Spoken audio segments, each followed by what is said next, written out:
everybody, and welcome to the Marvel Plus podcast, the show where we talk the Marvel shows on Disney Plus and how they connect to the MCU. My name is Bret, aka Enigma 9011. You can catch this podcast live, usually every Sunday at 7 p.m. Eastern.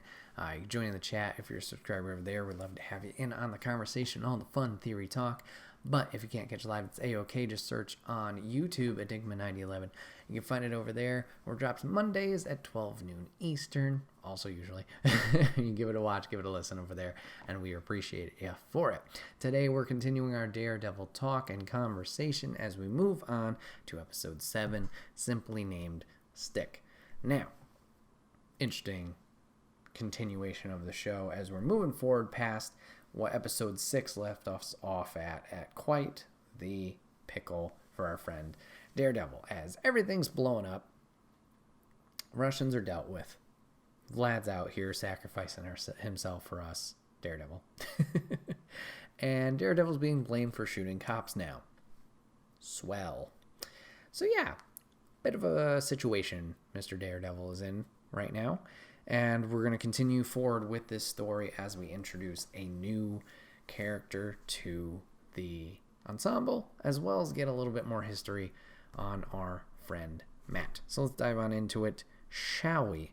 Episode's going to open up with a little bit of an altercation between a gentleman in a building. Seems very terrified, seems very afraid. He's running downstairs, because reasons. Runs down the stairs, finds a gun that he has stashed away, and he's going to proceed to aim at the elevator, which is coming down to his floor. Oh God. Elevator's going to open up. This man's going to just go pop, pop, pop, pop, pop, pop, unload his gun into the elevator where no one is there. Decides to reload his gun, and a man with a sword is going to approach him, asking him about the black sky. What does this mean?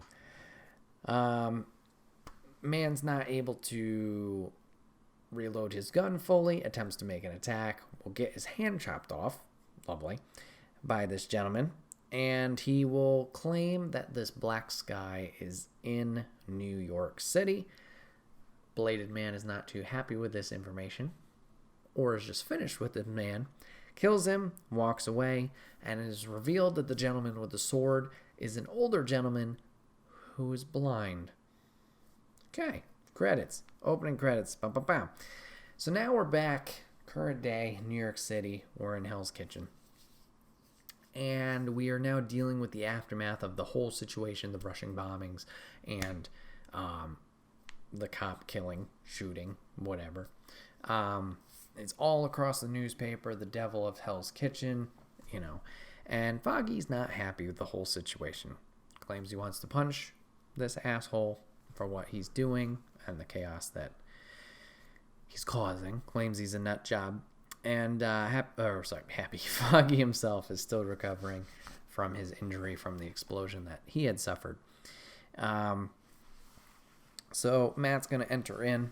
Matt is also pissed, but essentially defends the man in a way and says it's up to the law to figure out what's going to happen. And also states that he would be open to defending the Daredevil of Hell's Kitchen, defending him. Foggy's not really open for that idea, but once again, Matt's very set on the law will take care of it. That is what we deal with as the law firm. So now, Foggy's going to follow up with Karen, ask her kind of out to hang out, another date, whatever. Karen's got other plans. Karen leaves to go do her own thing. We'll see where she's going to go later. And Foggy's asking Matt if he's worried about Karen. Apparently she carries some mace on her person. Obviously she's still kind of a little bit ruffled up from her personal situation with episode 1 and dealing with that. And as we know, Union Allied and all the information she's kind of struggling with there with Ben. So Foggy's concerned, asked if Matt is concerned. And Matt says whatever, she's her own person. If she needs something, obviously we're here for her, but it's not being her business. And he is kind of following up on information for himself. Foggy will leave. Matt's going to go into super detective mode, reading really fast and finding out some information about our friend Leland, who he had learned about at the end of last episode from Vlad. Speaking of Leland, we're going to follow up with him. He has met with a client, talks about some funds moving, and is talking with this guy about what happened to the Russians could happen to us. We need to be careful. We need to watch each other's back. The client, I think his name is Nobu, as we'll learn later, is not really reciprocating this approach of like, hey, watch my back, I'll watch yours. Doesn't really reciprocate that, and eventually leaves. Leland's going to be walking to his car, where Daredevil is going to be waiting for him. And Daredevil's trying to get information out of him. Who does he work for? Leland's going to claim a different, agency, building, whatever. And as the two are having this discussion, we're going to start hearing some tapping from a walking stick, or, I don't know what you would call it. A blind man's stick, a seeker kind of thing. Daredevil's going to pick up on that. He's going to turn, and while he is turned and distracted, Leland is going to pull out a taser, tase him, and make a run for it for himself for his own safety. And the cane man is going to approach Daredevil and ask him if he's going to lay there all night. We're going to get a little flashback, and essentially this is sharing the story of the connection between Matt and this older gentleman. Obviously, we know Matt's fate as a child. Dad passed away. We thought he was going to go live with mom or something there. Unfortunately, that didn't happen. I don't think we get full details on what is going on with the mom. We just know that she did not take him in. He is at essentially an orphanage. But this blind man, older gentleman, has come to assist him in his status. Obviously, they're both blind. They have that in common. Maybe he can help him learn to deal with it or adjust. So that is their thinking. So the nun thinks Matt is struggling with this. The two have a conversation. Turns out Matt is not struggling with this. Reacts very fast to things. As the older gentleman will throw, I forgot what he throws at him, but throws something at him. He catches it. So anyways, the two kind of talk and bond a little bit about their condition. How they're blind, how they became blind, how it's a gift, and they just need to kind of learn and adapt and how to deal with it. And he kind of tests Matt in this moment, like a teaching moment of like, okay, what can you tell me about certain people as they walk by from, just using your senses that you do have. And Matt's kind of able to do that a little bit, but this older gentleman will kind of really go in depth with some of their experiences. And unfortunately, they realize that one of the gentlemen that's sitting across the way at the park is going to die soon due to, I assume, his heart. But this man has decided that he will take Matt on for training and skills for the war, whatever that is. So we're back to current day. The two are talking. Apparently, this older gentleman has been out of Matt's life for about 20 years. So, quite the time gap there. And this gentleman, who we now learn his name is Stick, is here in New York City to save everyone's life. Okie dokie. Quite a predicament there. So we're going to take a quick little side venture here over to Karen. What's she been up to? She's meeting up with Ben. The two are going to be talking about the paper trail. It's turning into a bust. Nothing's really come out of this. But Ben has hope. He's going to continue. And they're talking about like how things are connected. Is it the Japanese mafia? Is it the triads? Is it the bombings? Blah, blah, blah. They talk about Blake getting shot. Apparently, Officer Blake is in a coma, so it wasn't that bad of a shot. Well, okay, I say that bad of a shot. He's not dead. It's really bad. He's not in a great condition, but he's in a coma.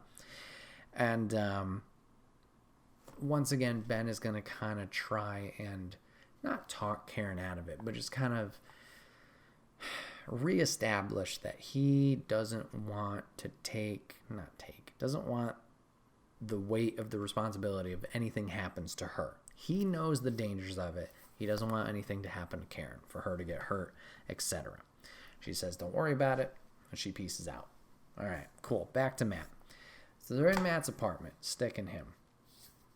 And Stick's all old man begrudging. Oh, look at you. You got this fancy place. You got the silk fucking mattress sheets, blah, blah, blah, whatever. You're getting soft. And pretty much, they're just catching up. Why'd Stick leave? His father gets mentioned, and Matt gets mad. So the two are going to kind of get in a little bit of a scuffle, an altercation, where Stick is going to grab him and seemingly have him, I think, in a chokehold in the back or something like that. Well, a quick flashback to them training. Ends up in the same situation of this hold. Matt's unable to handle it as a child. Flipping back to present, Matt is able to get out of the hold, and Stick compliments him for finally doing that, and finally reveals what the fuck he is here for. He's here for the war. He is here to stop the weapon that is here. So it's against the Japanese, but it's not the Yakuza. It's against this gentleman, Nobu, who we know is connected with the Union Allied group, Leland, etc. So it's this weapon that's called the Black Sky, and it's apparently arriving on a ship later that night at the docks. And he needs Matt's help. He needs a soldier. So there's that mutual gain, stop the Black Sky, and, kind of continue or learn more about this situation and the Union Allied group. Obviously, New York City doesn't blow up, so that's good.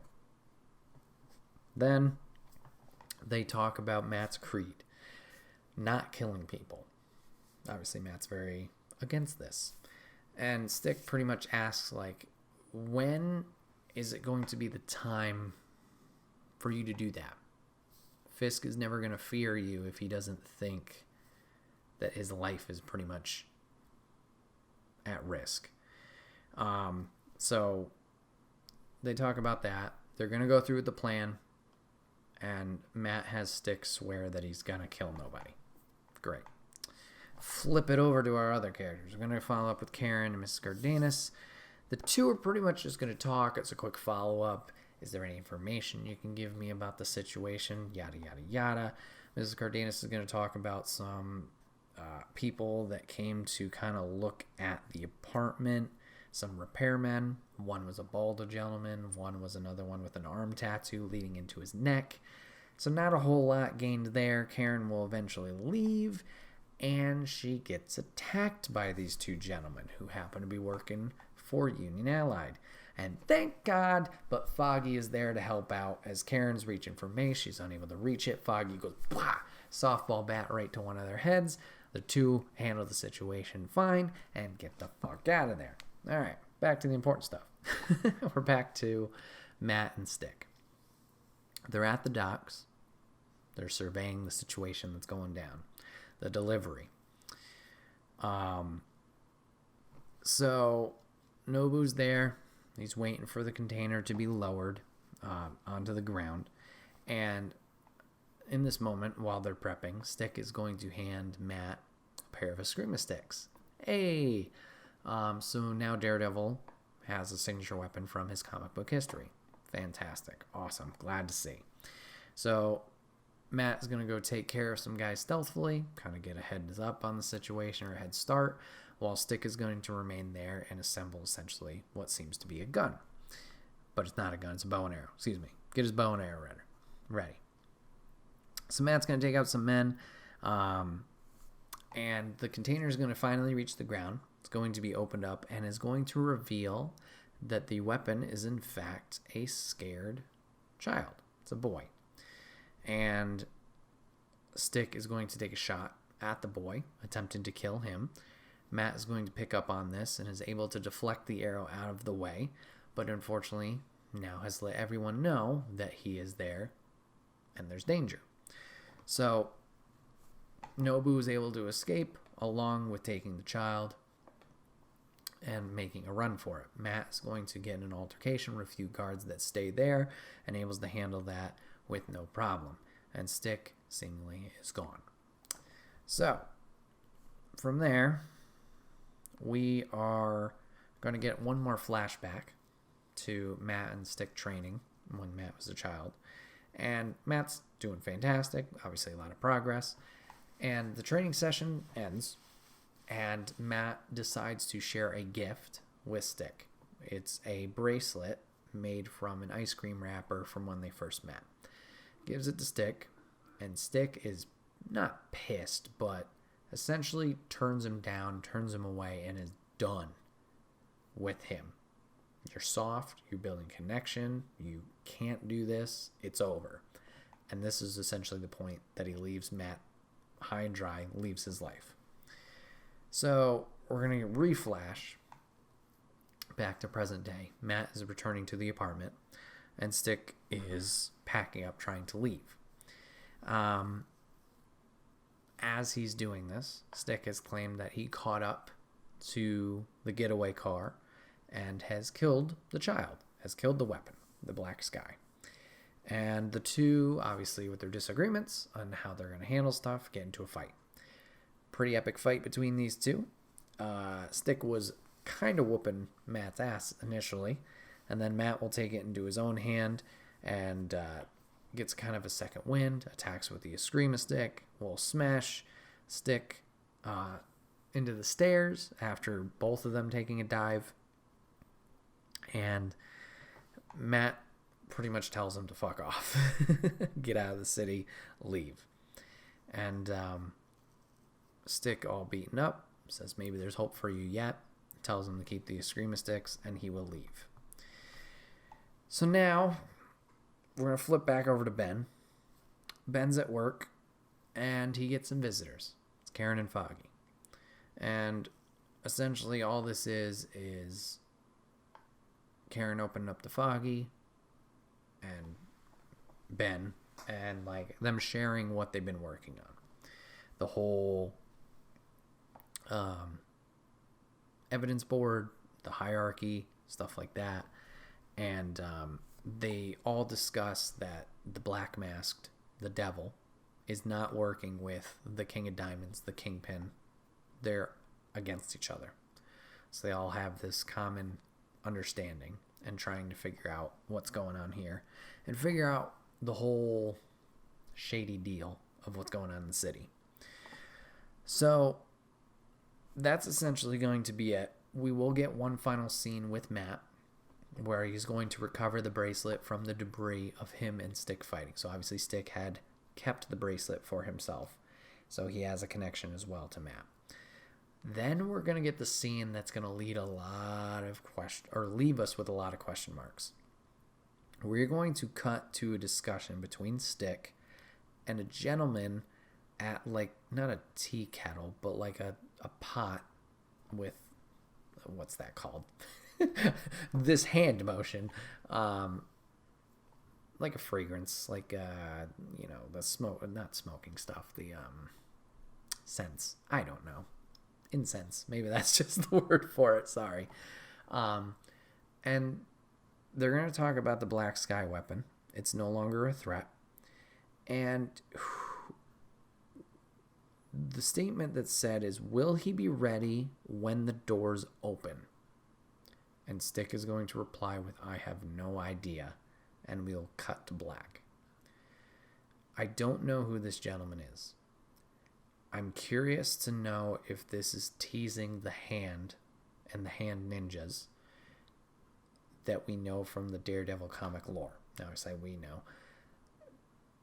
It's been, I don't know the full history of them, but it's essentially like this group of ninjas that lives in New York City that a lot of these characters who are in the New York City area kind of deal with. I don't think they work with Kingpin directly. I think it's a totally separate entity, but no significant leader as far as I know.